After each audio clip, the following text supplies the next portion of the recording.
অনেকে সুতা টাকা সোনা 2 ফুট 4 ইঞ্চি 2 ফুট 4 ইঞ্চি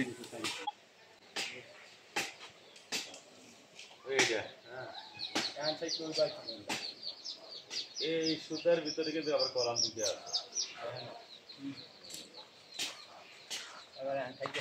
ইয়ে করি হ্যাঁ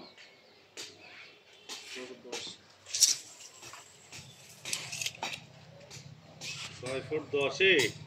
এই সুতো বরাবর হ্যাঁ একটা কলাম ওই জন্য সুতো দিয়ে রাখছি হ্যাঁ এরপর হয়েছে 3 ফুট 3 ফুট আছে